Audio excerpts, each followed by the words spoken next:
Welcome to Decades of Horror, the 1980s. Release the Kraken! Go on. This is episode 210, recorded June 29th, 2022. Was there something else you had there, Zeus? No. On with the show. Gruesome Magazine. Hello. I pretend to be your host. My name is Jeff Mohr. And this podcast is about horror of films. leadership at the worst. I think Zeus has been hitting the wine a little bit. Sparkling water by Poseidon himself. Well, this podcast is about horror films released between 1980 and 1989. Each episode, my co-host Bill Mulligan, Chad Hunt, and Crystal Cleveland and I will tackle another classic or not so classic film from this radical, gory, influential, and gruesome decade. Alrighty, on this podcast, we start by giving a few basic details of the film and do some first impressions, and then we talk about whatever interests us in relation to the film we're covering. Joining me tonight is Crystal Cleveland, the living dead girl and co-host of Gruesome Magazine podcast. How are you? I'm great. I feel like hold on. I'm like pulling my camera down. I feel really high. That sounds weird. That's just because you went to a cosplay convention this weekend. I'm sorry. No, that was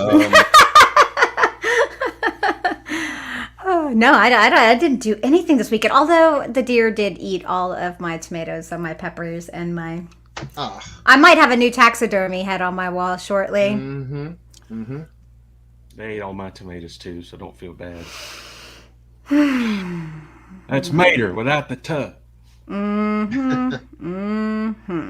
I got one word for you: venison. Get rid of all of that sweet meat and just have the core. Or that's not even left either. Also joining us is Chad Hunt, comic book artist and co-host of Decades of Horror, the Classic Era, and the 1970s, and many times, frequently, on Heroes and Droids, over on the Heroes and Droids channel. How you doing, Chad? I'm good. The Got gods a are dicks. Yeah, Yeah. totally.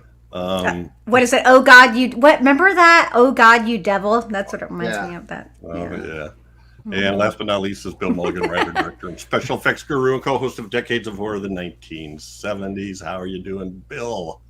I am just now starting to relax in summer vacation because so far it's been a whirlwind of conventions and filmmaking with some really, really good people, including our own Crystal Cleveland, who's a young lady I think you should keep an eye on because I think she's going places. And Thank you. Emily That's Vasquez. Nice. We had a great time. Emily. And got some good stuff. Yeah, I was so glad you guys got to meet.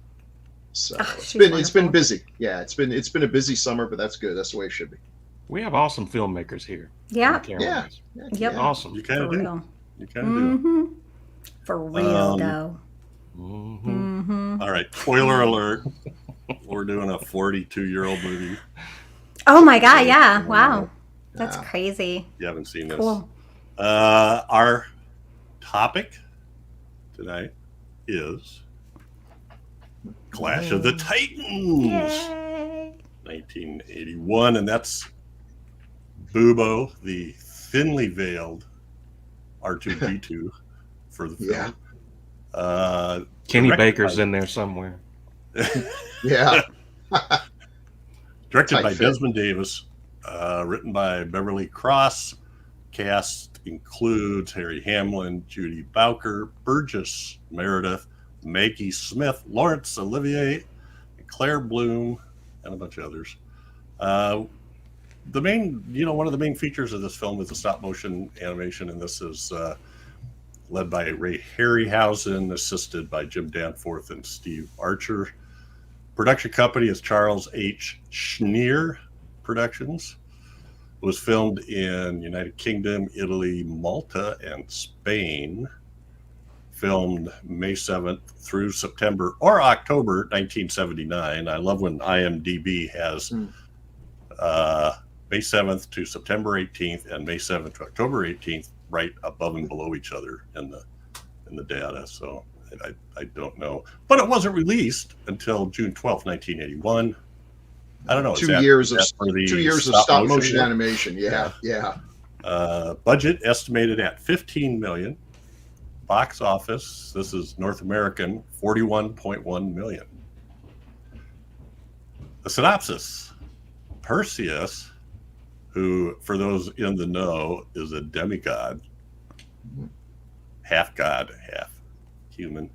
Perseus must battle Medusa and the Kraken to save Princess Andromeda. That's all you need to know. Yep. Yeah. Mm-hmm. That's all I have to say about that. Mm-hmm. Now, I know I had some somewhere. Taglines, not very many. This has taglines? Not very exciting. Well, they're not terrible. They're descriptive. Yeah. Okay. Mr. Chad, taglines, please. All right. Tagline number 1 for Clash of the Titans: an epic entertainment spectacular. Oh, gosh. Wow. Okay. That's on the top of the poster, right? Isn't that what's...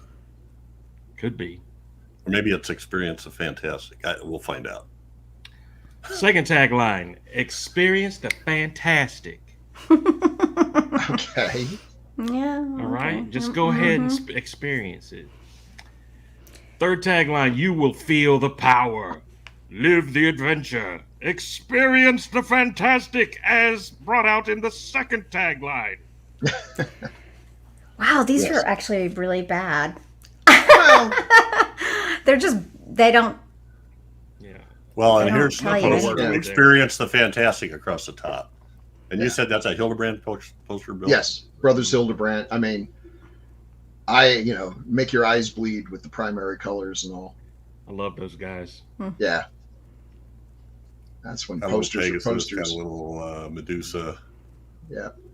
But the second one is the one I recall seeing. That one. Mm-hmm. God, I don't remember either one of those.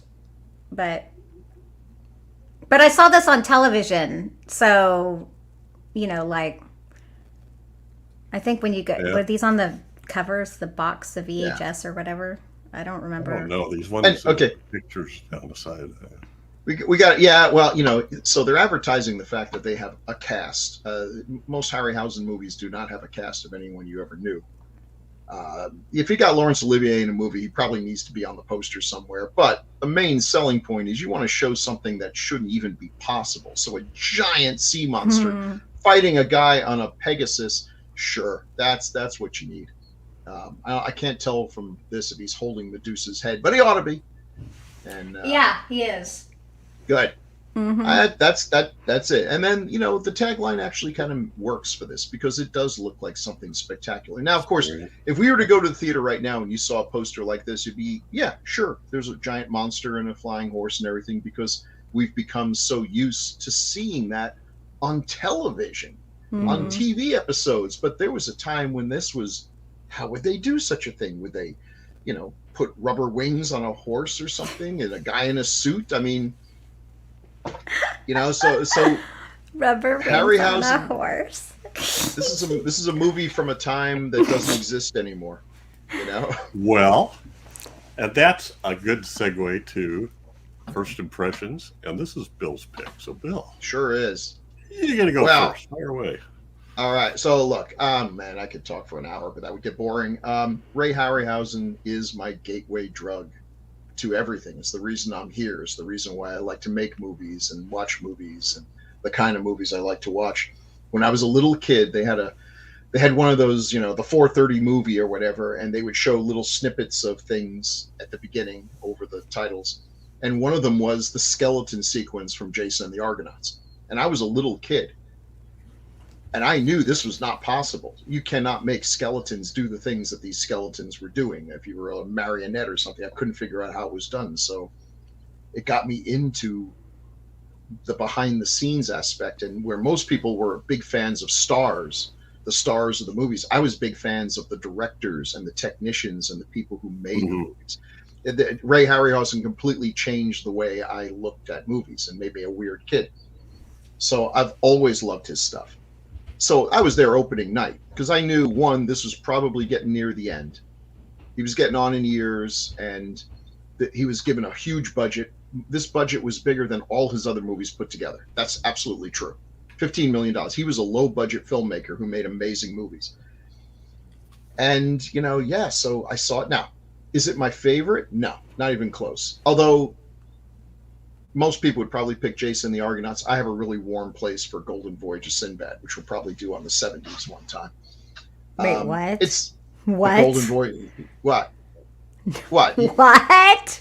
You don't think the Golden Voyage of Sinbad's a great movie? I haven't seen it, but it sounds... Oh, look. The Judgment. Sounds really? Like something. You just wait and see. I think I know what she's talking about, and it has nothing to do with what we're... Look,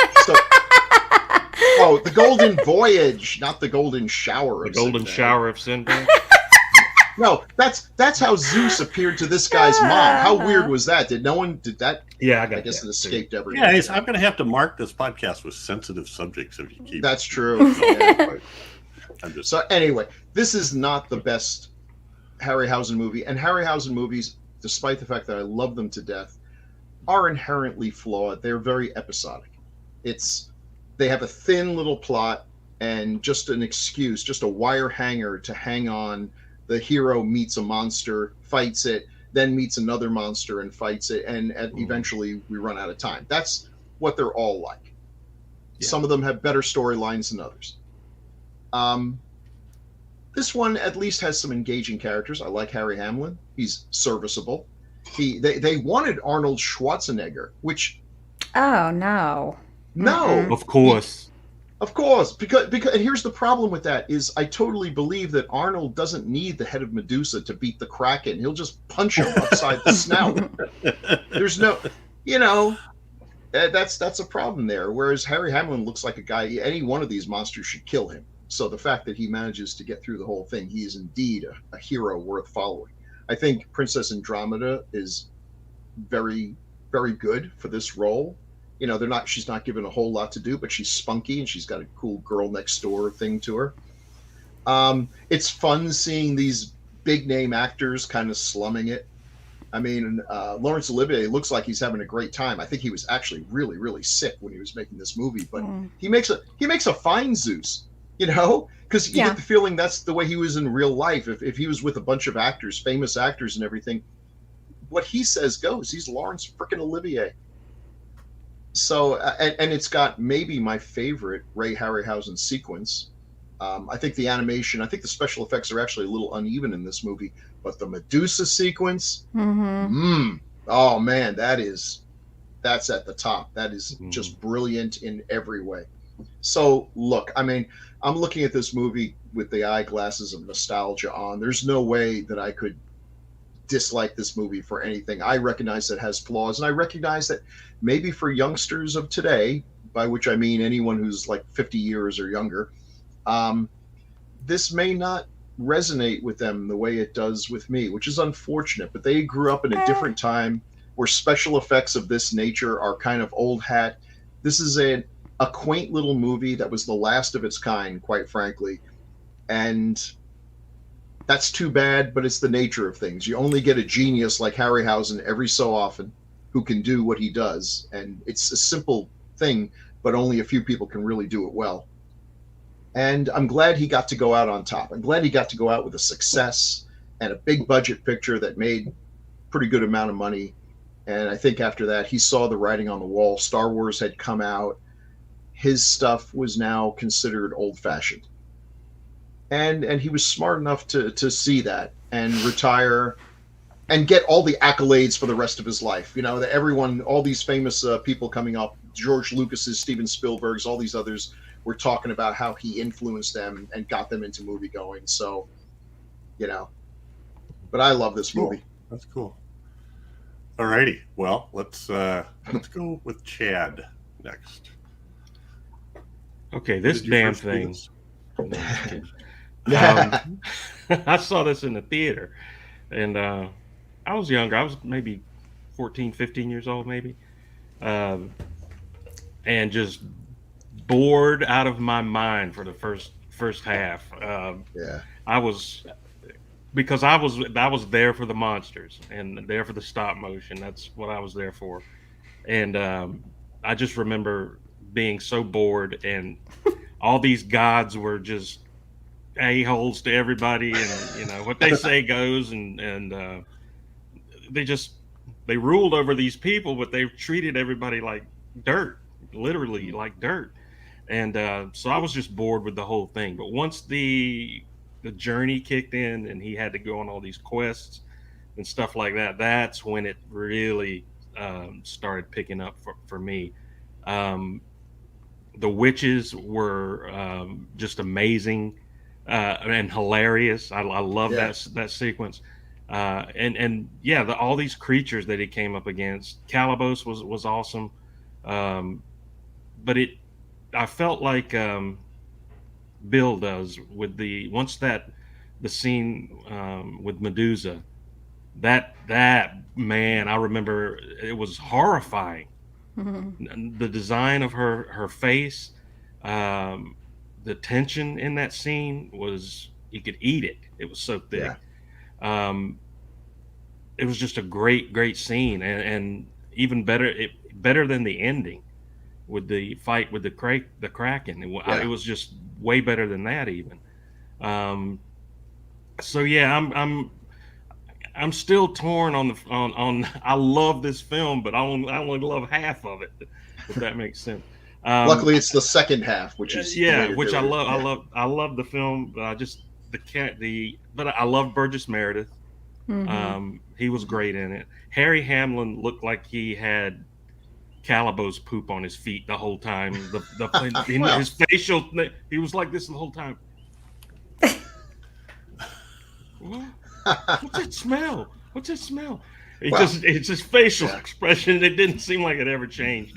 But he was good in the role though. It was he had that heroic look to him, and that lantern jaw and the dimpled chin and all that kind of stuff. So, but it was really good, and it is one of my favorite Harryhausen films.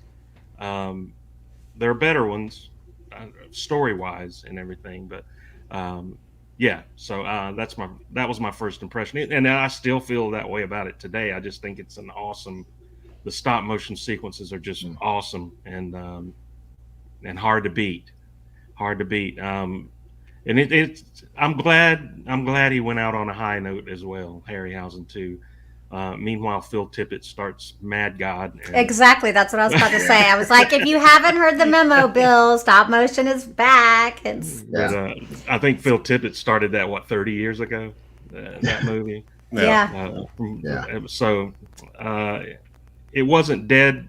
Stop motion wasn't dead, but I think Harryhausen went out on a really strong note with the stuff that was in this one. So, and they bring up something. There's someone who never gets mentioned when they talk about Harryhausen, but he really should, and that's Charles Schneer. The difference between Ray Harryhausen and Willis O'Brien, the genius who did King Kong and started this whole thing, and was basically never able to get a project going to save his life, is O'Brien never found his Schneer. Charles Schneer found Ray Harryhausen, appreciated what he did, and made those movies happen. You raised the money, and they were a true partnership, and that's a rare thing. I can't think of a single Charles Schneer movie that he did. He did others, but only the ones with Harryhausen have lasted the test of time. But thank God that they found each other, because we wouldn't have had any of these movies otherwise. Mm-hmm. Absolutely. Right. Crystal, how about you? Clash of the Titans. So I don't know how old I was when I saw this, but I saw it on television lots of times, and oh my God, I love this freaking movie so much. I mean, okay, it's pretty bad. It's pretty bad when I look at it now. I mean, I'm like, but I still love it. Like, I really loved the whole, I loved the whole movie. Now, granted, of course, Medusa, that's everyone's favorite scene. It's freaking awesome. It's amazing. It's epic. It's so cool. But I don't know, the Calabos like thing. I remember thinking, I was like, God, he's so spoopy. Like, he's so scary looking. That's crazy. I still kind of think he looks really good now, even. Like, he genuinely looks scary. And there's not that many things out there that are that scary anymore. I think they try to be scary and they're not pulling it off. Whatever they did with his makeup and stuff, I think was pretty beautiful. You mentioned Harry, and I'm like, I just remember there was a wee bear in Crystal who was like, he's so handsome. Yeah, so I look at it now and I'm like, okay, that's kind of, I mean, almost taste change, too I guess. handsome. I think it's so funny though, because I was like, I love the whole story. I've always been really interested in mythology, though. I mean, granted, the story is a little different from, mythology. There's usually a few different versions, but his story is a little different here. But I think the story is wonderful. I love the whole idea that he has to do this to save his love, and he has to go through this to get to this to get. I don't know. I just really dig it. And I mean, I got to be honest with you, the remake was such a disappointment. I would way rather watch this than the remake. So that's something. What was it? It was like in 2010 or something. It wasn't even. Yeah. So it's like 3D of any 3D movie I've ever seen. Yeah, it should have been. I mean, I'm not saying that this shouldn't have been remade, but because I do think it was time, and I mean, with the technology and stuff, I think something could have been really awesome. But unfortunately, it wasn't. They lost the charm of it, and that's unfortunate. Yeah. Yes. So that's what makes this movie so special to me. I mean, I feel like it's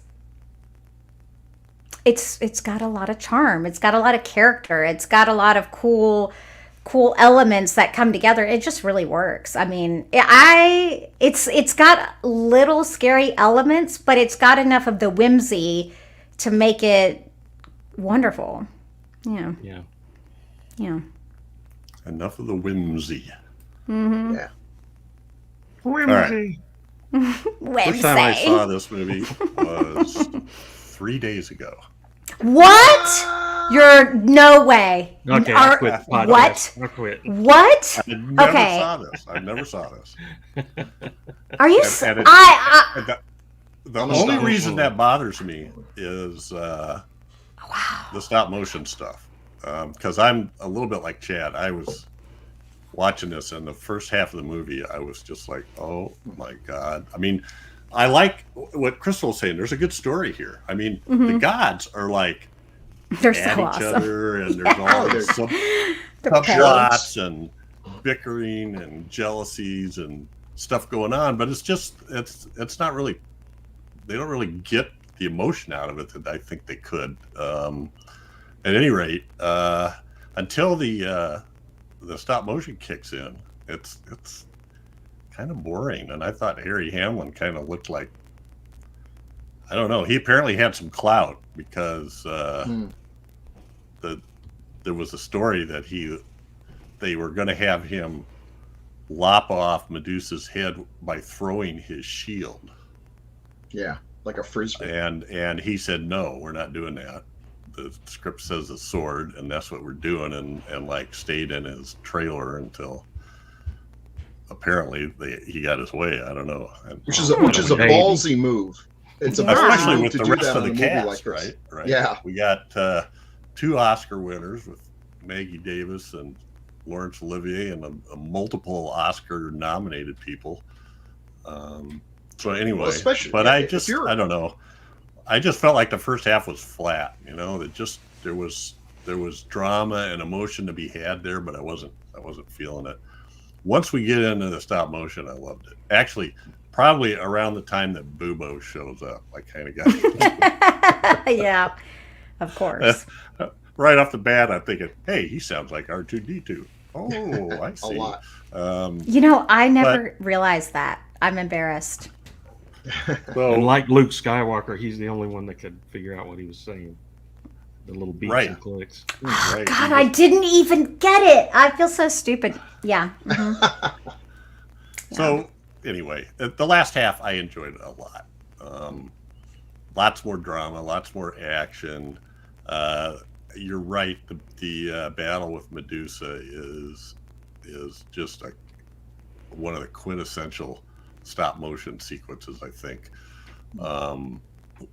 With all the different things that were going on, multiple people, the snakes in her head, and the idea of looking through the mirror. And it really embedded in me how hard it would be to fight this entity without looking at its eyes. Mhm. Yeah. I mean, it would just be way too natural to look. So anyway, so yeah, I feel bad that I didn't see it because of the stop motion, but I'm not particularly impressed by the rest of the movie. So my bad. Now that's pretty much everyone's review of almost every Harryhausen movie. But at the same time, if I'd have seen it in '81, I might have thought something completely different. I don't know. I don't know. I like stuff like I get the title screwed up because the numbers. I lose me in the numbers, but what is it? 20,000 fathoms, or no? The beast. 20,000 leagues under the sea. No, the beast from 20,000 fathoms. Yeah. Oh, I'm so stupid. My bad. No, I no, you're not. like Guanji. I think Guanji has some really cool sequences in it. Yeah. Stories. 1 million years BC is a blast. Oh, yeah. So anyway, enough of that. Let's get to some other stuff here. Bill's put together some images. I got excited. We already looked at the poster. Well, here's Bubo that we're talking about, which is an amazing creature with all kinds of heart.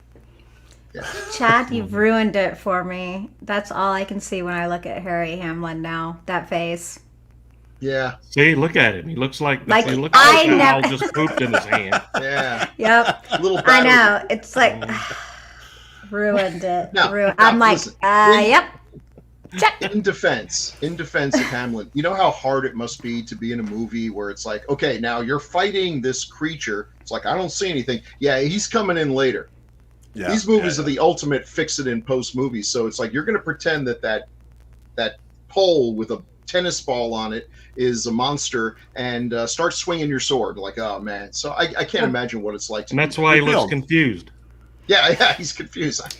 Or he's got to poop or something. It's not Well, they cute. did kind of Somewhere there's poop involved. storyboard I'm it sure. out, so that they kind of storyboarded it out ahead of time, so he knew, the stop motion animators and the actors were kind of moving towards the same thing. It wasn't just like the actors did motions in the stop motion animators. Oh no, had to and match it. and that was the thing where Harryhausen really should have gotten like co-director credit for a lot of these, because he was the one okay, you got to swing your sword and stop here because that's where it's going to hit the scorpion's tail and all that. And there's a famous story, I think it might have been Guanji, where the director goes to the producer and says, "Who is this bald English guy who's out there directing the movie, telling everyone what to do?" And they're like, "That's Ray Harryhausen. He's literally the only person on this film we can't replace. So shut up and just yeah, do what he says."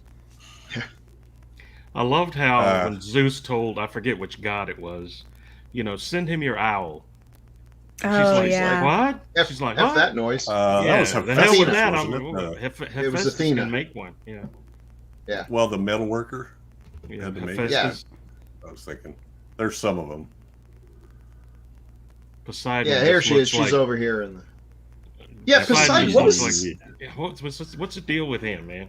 He looked like he was licking something all the time. Everybody's Yeah, gotta take a poop in so this movie. weird. Well, that's the other thing, is the underwater stuff is kind of Terrible. Bad. There's nothing else. The That's scene so where bad. he's moving the crank is some of the worst matte work I've ever seen in my Yeah, life. I hope to it's God bad. Ray farmed that out to someone else, because that was just awful. No excuse.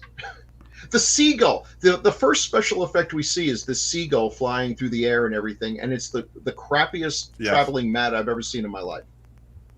I don't know. Why wouldn't they just film a real seagull? Sure. Yeah. Disappear all the time. That'd be easy today with CGI, but back then it'd be impossible to sort of train a seagull to fly and then have some kind of way to film it as it's flying. Back then, I would imagine. So who was? Let's see. Ursula Andress is Aphrodite. Aphrodite. Yeah. Aphrodite. Claire Bloom is Hera. And Maggie Davis is the sea goddess. Thetis. Thetis. Yeah. I don't know who played Athena. She was cute. Susan Fleetwood. Okay. Cool. She had more lines than Ursula Andress did. Ursula Andress. Yeah, I believe she had one line. I mean, yeah, that was interesting. That was interesting. If she stood around picking her nose, I'd still be okay with that. Yeah. I guess Harry Hamlin felt the same way because they started a couple year long affair and had a child. So. Well, speaking of Harry, there he is. There's lucky son of a bitch. Perseus. And his cool sword. Yeah. His sword and magic helmet. Oh, he lost the helmet. I'm invisible, helmet can't fast. you see?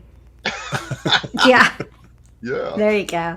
A magic helmet. Yep. Yep. And then Judi Bowker as Princess Andromeda. And they are in love. And and she gets some good acting bits in, like when she's being all sassy. It's like, hey, here we're not married yet. You didn't put a ring on this yet, so I'm technically in charge here. Yep. Well, Perseus is Zeus's son, right? Yeah, and yes. Andromeda is betrothed to Calibos, and so is it Zeus that turns him into that creature? No. Oh yeah, it was. Yeah, it was. Oh yeah, it was. We see his shadow. But it was because he's a I mean, he's kind of a bad person. Yeah. He also wants Andromeda to mate or to marry Perseus. Yeah. Yeah. Well, yeah, that too. But I mean, that's because Zeus was saving her for himself. Apparently, probably doing something with every other. Gonna show up as a spiny hedgehog or something and seduce her. He's a freak. So that's the actor, and the actor is playing in makeup part of the time, and another part of the time it's stop motion. Yeah, the actor had acromegaly, so his features. Oh, really? It's a disease that causes some of the soft bones in your body to grow, so you tend to have a large nose, big ears. Rondo Hatton was another actor who had that.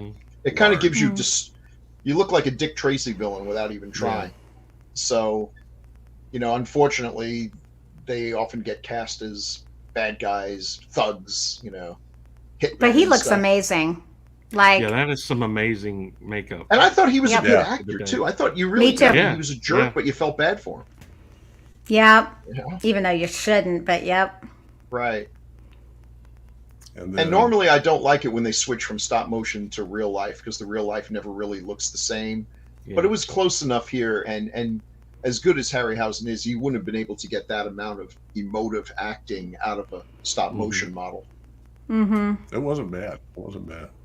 And they tried to stay away from all of his body stuff and sort of focused on the face and shoulders more, which was a good, smart idea, I thought. Yeah. We've got to mention Burgess, Meredith. How many movies has Burgess Meredith been in that we've reviewed? I mean, he keeps popping up. That's a good question. There's a ton. The Manitou, right? And Burnt Offerings. Some Burnt Offerings. Yes. Oh, shit. Okay. See, I just love that dude's face. Come on, it doesn't matter what he says. I believe it. Oh, he was in Beware the Blob. That was another one we did. Everybody was in that. Yeah, that's true. Well, you guys probably don't even know we did it, but we did Batman the movie on Classic Era. He was in The Sentinel. He was in everything. All right, Burgess Meredith. He was in everything. Classic episodes of Garden. We haven't done that yet. Magic. Oh. Yeah. He was the agent, I think. Yeah. Yeah. And I love that movie. I think Doc and Santos might have done Magic. Yeah, they did. Yeah. But we haven't, so we'll get to it sometime. So yeah, it's he's good. He's good. The puppet from the ventriloquist dummy from Magic is what Harry Hamlin based his performance on. Oh. Fats, wasn't it? Fats? Yeah, Fats. That's brilliant. You gotta find a glass eyeball. I'm gonna go right now and find it. I love Harry's dog. Okay, I'm saying I just have a crush, but oh my god! Well, you're just mad because he ended up with Ursula Andress. This is pure jealousy talking. I am. I will totally admit. Well, he did have a starring turn in what was it called? L.A. Law. Yeah. Oh yeah. He was one of the leads in that, and I think that's what he's best known for. Actually. Yep. And then I guess he did. Actually, this is the only thing I remember him in. Zeus. I never saw L.A. Law though. I love what they did behind him. Come on, it's so simple, it's so silly, it's nothing, but it works. Yeah. You know, if you don't have money and you need to make a set, like just make everything white like this, and like they do that a lot in Superman and stuff, and it works. Yeah. Right. Yeah. Instead of trying to do too much, just go simple. You know. Well, his part was kind of funny because he would make a pronouncement. You know, everybody would argue with him, and he'd say, "Well, here's what we're going to do," and then he would turn around and walk away, and then they'd all why even bother arguing with this guy? You're not going to convince him. I don't even know why they octopus and tried to seduce me. Yeah, and they just talk about that. It's like, I guess it was a Thursday. He just decided to seduce you as an octopus. Like,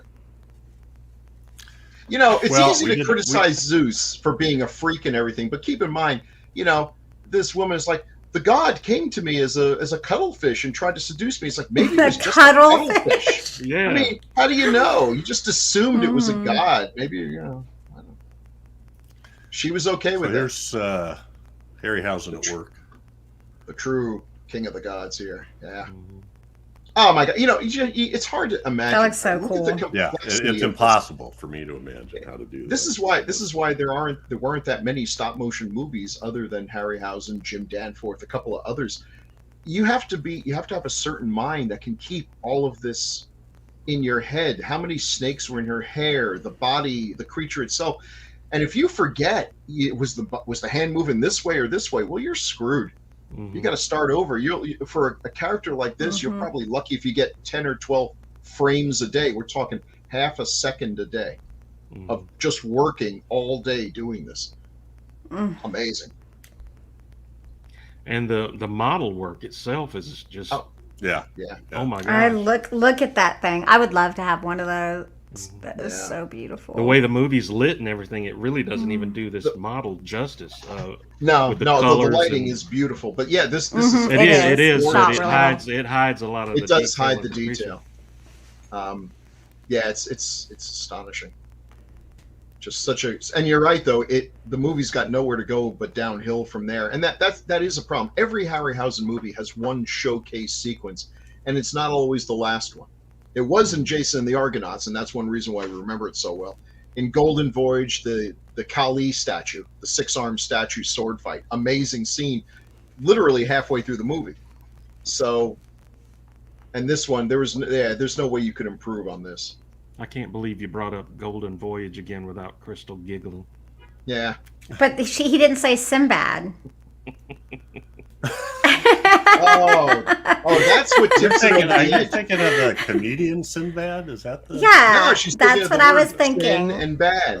I was thinking of the comedian. That's why it made me laugh. I've never seen it. That's why we're older than her, guys. Yeah. Is that why? This was kind of a cool scene, I thought, with the boobo. Yeah, the crones. Like, I don't know what they're actually called. Reminds me of the crones from like The Witcher. Yeah, or But- Macbeth or something. I mean, I don't know if this was The three part Stygian of witches. was this part of the myth that they had the one eye that they would share? Because that does sound. I think so. I think there is I don't know I think they have a specific name though. I don't know. I can't remember. But yeah, I think that they are like this. Favorite part of because this they have to have a scene was week. the But I thought they Jerry. could see the future. I thought they could see the future. Jerry, And is I this a don't- real mythology? Look at the answer. Yeah, yeah. Oh yeah.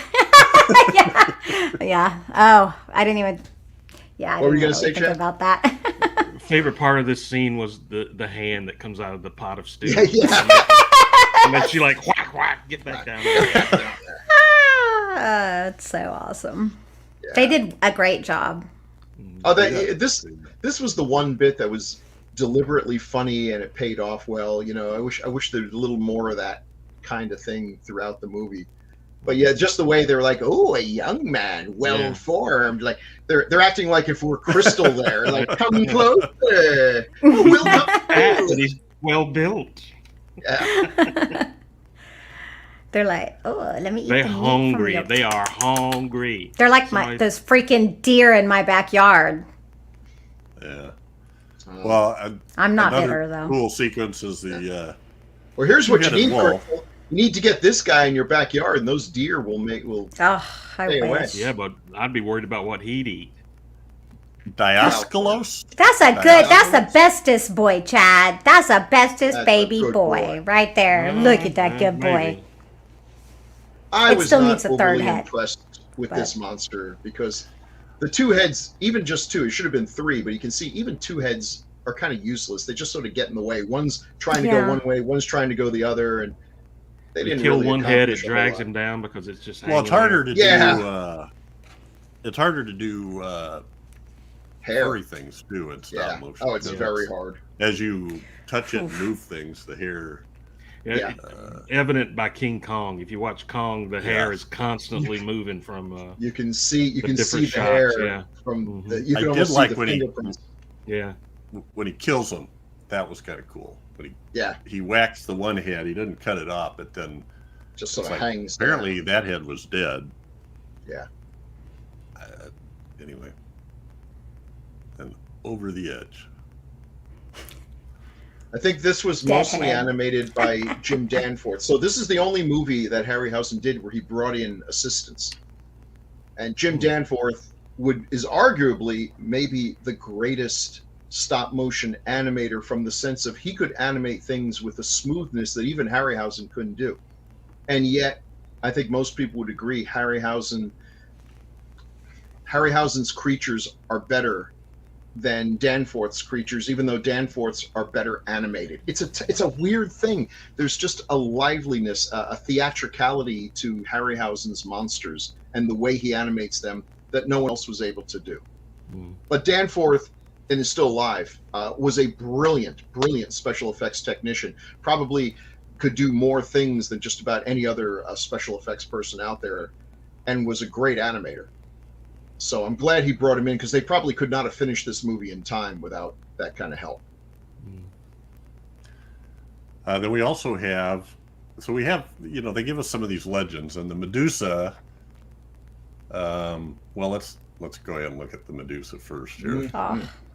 So I love the shot of Harry though, holding the head up too. Yeah, But he does have that face again. Yeah. Chad, why did you do this to me, man? Ah, Breaking my balls. Like, now I can't unsee it. I can't unsee it. Here's to you. He's doing his sexy pouty look is kind of. That's probably what it is. Yes, Jeff. Yes, Jeff. You freaking. That's what I it don't is. think so. That's what he's doing. That's what he thinks he's doing. I think in his head, he's like, I'm so hot. yeah. I just think he smells poop.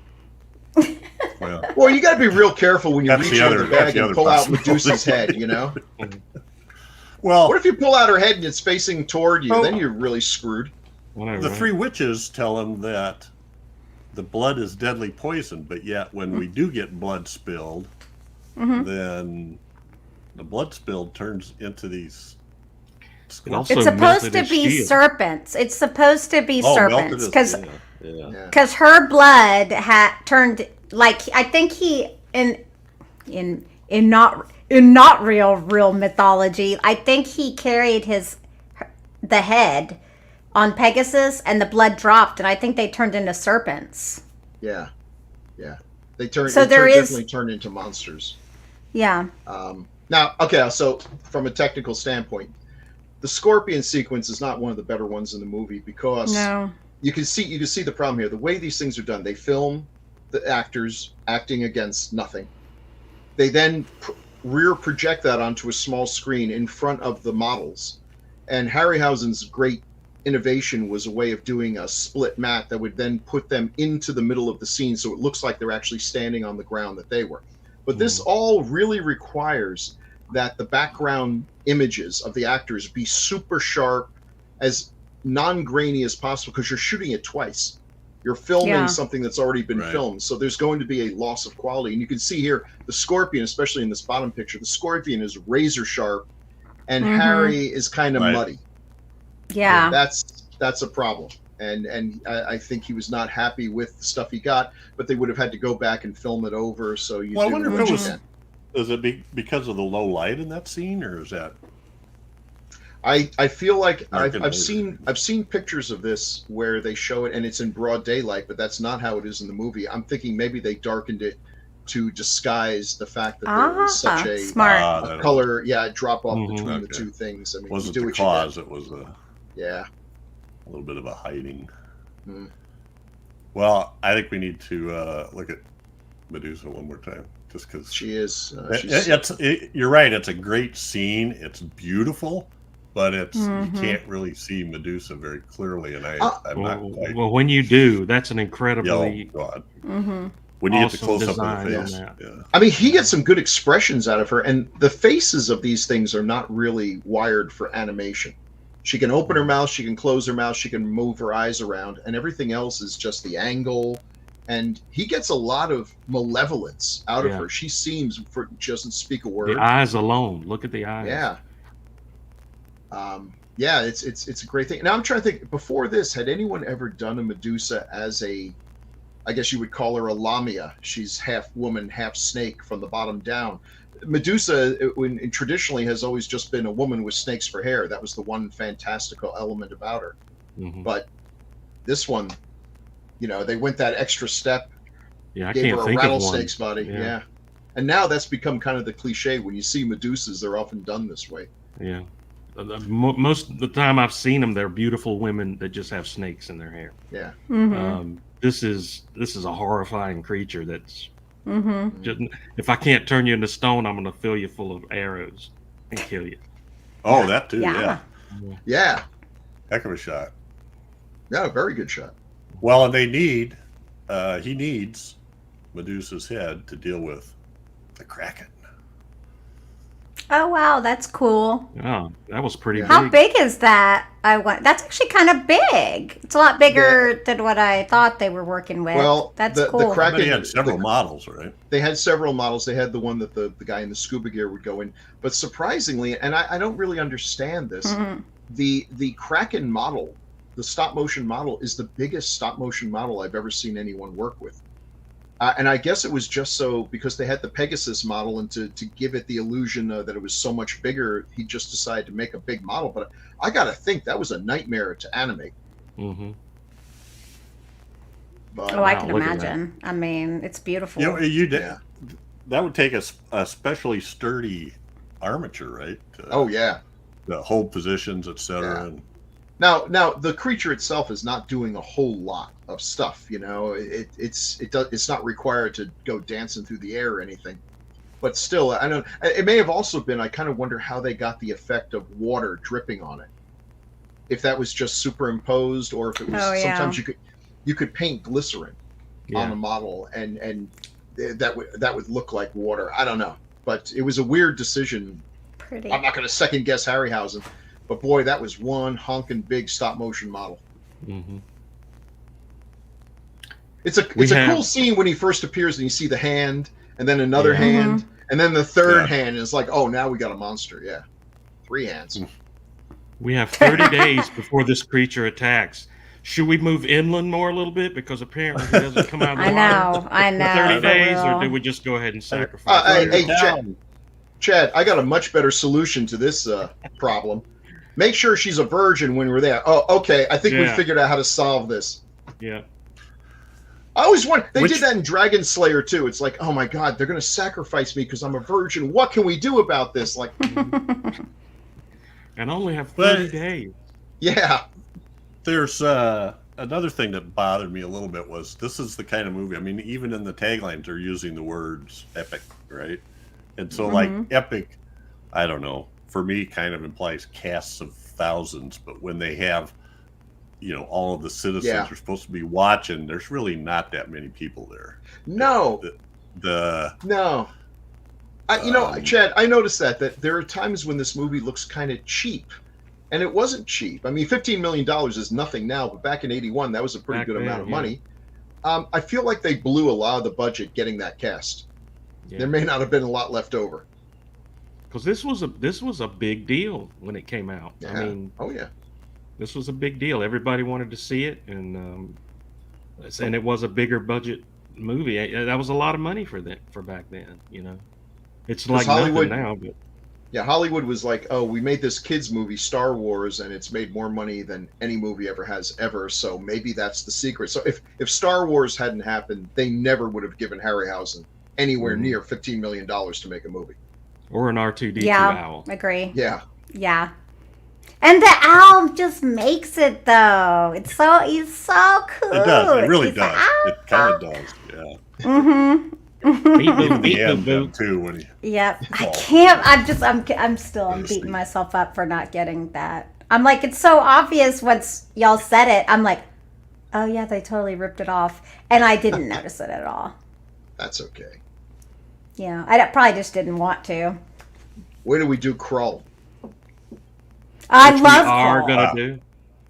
I love Krull. Krull is like worse than this. For sure. And the budget's way lower, but now that's got a lot of charm too. Yeah. Oh. Apparently they also got your little red beard. Malcolm McDowell, Michael York, and Richard Chamberlain for Perseus. I love Michael York, so I would have been but I don't know. He's blonde. Malcolm McDowell is Percy. You know, sadly, all I can do is think of, oh my God, it's Caligula. But yeah.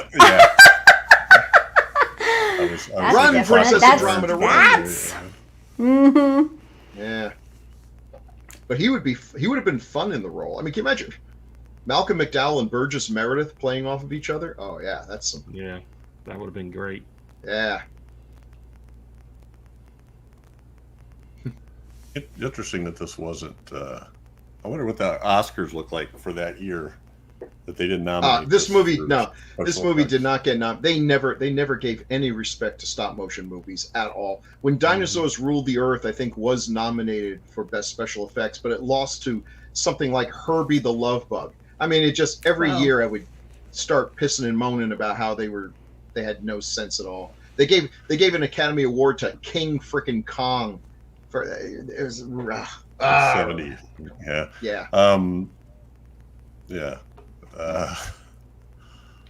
Apparently they pitched a sequel to this too. Hey, doesn't the Kraken kind of look like Wilford Brimley in that bottom shot? He does a little bit. Yeah. Just found out he had diabetes. Oatmeal. Oh, that sounds good. I want some oatmeal. I like fruity oatmeal. There goes Crystal. Some fruity oatmeal, strawberries and cream. Mmm. The tangent line goes like this, but then when the Crystal wants oatmeal, it goes like this. But no ice cream. No ice cream. No. Nope. Mm-mm. All right. Well, what else did you want to cover here, Bill? Anybody got anything they want to say that we haven't said? I thought the music was okay. I mean, I do remember the theme, so I guess in that sense it worked. But Ray Harryhausen movies had some of the best music in the past. Bernard Herrmann did some great stuff. Mysterious Island is just one of the best soundtracks ever. Except for the theme, I didn't really notice it. Well, yeah, maybe that's a good thing. Yeah, I can't think of the music at all, which is good, I guess. You know, like it could be good. It's not bad, at least. Yeah, like I literally can't remember any of the music, so it worked, I guess. It didn't. I would just say sometimes, this, my feeling is this movie is very much, you know, they say this is the end of an era. This movie is literally the end of an era. Movies like this stopped being made. This was like the last of its kind. And it was a new style of filmmaking that had come in. Special effects had become hyper amazing and hyper realistic. And there was no more room for this. And I think Crystal had the best word, charming. This sort of charming fantasy that things had to take a darker, more realistic. You know, after this we got Dragon Slayer and Willow and Krull and these other movies that, you know, they were using the new style, and fantasy didn't really go in well. Now, a few years later, the special effects got even better, and suddenly we could go back to doing great fantasy again, because now you could just create a world from scratch and do it all. But this is the last of its kind, and like I say, I mean, Harryhausen is such an important figure in fantasy filmmaking. I'm glad that he had the opportunity to go out strong. I think that might be the film's biggest achievement. So, the writer, Beverley Cross, also wrote Jason and the Argonauts. But he was married to Maggie Smith. I think I called her Maggie Davis once. Maggie Smith. And that's how she coaxed Laurence Olivier to be in the movie. She was friends with Olivier. So. All right. Okay. I mean, did it look like the God sequence took more than 3 days to film? No. It didn't look like that. No. Whoever plays Zeus has to be, you know, kind of a name. Come on. It's got to be him or Orson Welles. The French. Or James Mason. It was Liam Neeson, wasn't it, in the remake? Yeah, Liam Neeson was good. Yeah. I do love him. Yeah. I think Anthony Hopkins would be a good Zeus, too. I think Anthony Hopkins would be a great He's a good Odin. That's true. Oh, yeah. That's true. Okay. Yeah, well, that's probably what I'm thinking. Yeah. No, you're right. Final thoughts? I can't believe you've never seen this. And if any of you out there have not seen this movie, yes. This is all of our final thoughts. Jeff, you idiot. This is such a big movie, but if anyone out there has not seen it, really, you got to watch this one. I mean, you may hate the first half, but you know what? It is a classic. You have to see this one. Come on. Just once. It's a monument in cinematic history. Pay close attention to Harry Hamlin's face the whole time. Right. If you have little kids under the age of 10 who haven't become jaded yet, sit them down and watch a whole bunch of Harryhausen movies before they get too old to appreciate old school effects. Yeah, and we know you'll be tempted to watch the newer one, the remake, but do not been warned. do that. Yeah. I mean, arguably the effects in the new one are much better, but they don't linger in the mind. Well, but are they better? They better if you don't remember them? No, that's a good point. The Medusa sequence, she's everywhere. She's swirling and doing this, and she's doing all that stuff that you could never do with stop motion. I don't remember a frame of it. I can't, Yeah, me neither. It does not stick in the brain. It's too fast. It's too much. That movie came about around the time of the 3D craze. Yeah. So I think they were trying to do a lot of things that would look cool in 3D, but didn't really translate well. And I agree. The rewatchability, which is not a word, but I'm using it anyway. It sounds like a legit word to me. Yeah. We will make it a word. My Talk pal. a little bit about words here in a minute. Yeah, that's why I said that. But yeah, it's this is the one. If you're gonna watch it, steer clear the remake and its sequel. They did another one. Well, and you know, Wrath of the Titans. Oh yeah, they did. Holy moly. We talk about this all the time in Classic here, but this is one of those movies you have to watch in terms of its place in history and the idea of the master and his last film and where he was at and what's happened to that. So anyway, so my bad for not seeing this before. So now I have. And I don't know. I may watch it again with my grandson. Good. Talk about stop motion animation. All right. Well, we do have some about feedback, the poop. Oh, folks. God. Yeah. Make sure he knows about that. I'm sure he'll pick it up. I'll say, what does he look like? What's that look on his face all about? So we've got some feedback. First one is for episode 208, Evil Dead Trap. Chad, you want to take that one? Since that was your pick. The Evil Dead Trap by Mikey Z. He didn't do this. He just wrote the email for it, or for feedback for it. I tried watching this once and turned it off during the snuff film in the beginning. I tried it again and made it all the way through this time and was pleasantly surprised. Yay. Good. As you guys pointed out, this is Japanese giallo with the wonderful use of lighting of blues, yellows, oranges, the use of shadows, interesting editing, and Dutch camera angles galore make this fascinating and sometimes goofy experiment of that Italian genre in the land of the rising sun. The howling type ending, that number... Oh my God. Yeah. Ending was that anyway? 13 came out of nowhere. I think this film has more endings than, as Bill pointed out, The Return of the King. Great pick, Chad. I know. Thank you. It just took a little something extra on my part to get beyond the initial kill, but worth it. I don't think I'll seek out any of the sequels as mentioned in the podcast. All I can end with is Mommy. Oh my God. Yeah, I agree with you. It's I don't think I'd seen bits and pieces of that movie before, and was pleasantly surprised with it. But yeah, that first kill is a little harsh and a little, if you're not into that or if you're sensitive to that kind of thing, it can be a turnoff to see that. But yeah, just stick with it, everybody. Thanks, Mike. Yeah, the rest of the movie is, I mean, it has a little bit, but that I think they were trying to shock you at first. Yeah. Okay, then we have 3 pieces of feedback on episode 209, The House by the Cemetery. That's only been out for like 2 days. Yay. First one is Renee St. Aubin. Crystal, you want to take that? Oh, sure. Well, she's speaking. She's Jeff. This makes me laugh. She's funny. Okay, Jeff, you've been mulliganed.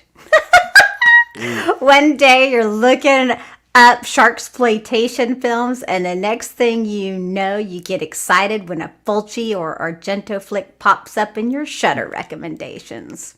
Yeah. I hadn't seen any Fulci before I started doing these podcasts. I enjoyed this one, even the kids. I typically don't care for... I completely agree with her. Yes, see, I typically don't care for children. I agree with that, too. But those creepy buggers really won me over. Yes, Renee, I am 100% I missed this podcast, but this kid is notoriously badly dubbed. And yeah. When I watch it, I have to watch it in Italian with English subtitles because I cannot take Bob in any way, shape, or form. Yeah. So I saw a video interview of him at a convention as an adult, and before they even started, he said, "Before we even get going, I have to say that's not my voice." Poor guy. Yeah. Poor guy. Renee is another podcasting partner of mine. We do the Video Store Junkies, and cool. Yeah, cool. Crystal and her would get along so well. She so dislikes kids that she shares like amusing GIF animations of kids getting hurt on playgrounds. It's hysterical. Get it? Yeah.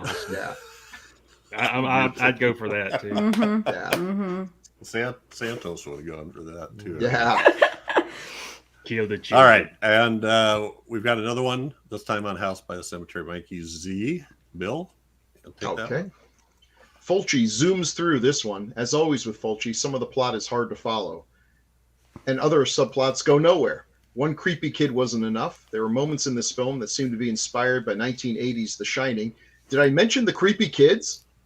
Omen-like close-up of eyes throughout. Why would you live in a house that has a tomb in the hallway? Oh, and creepy kids.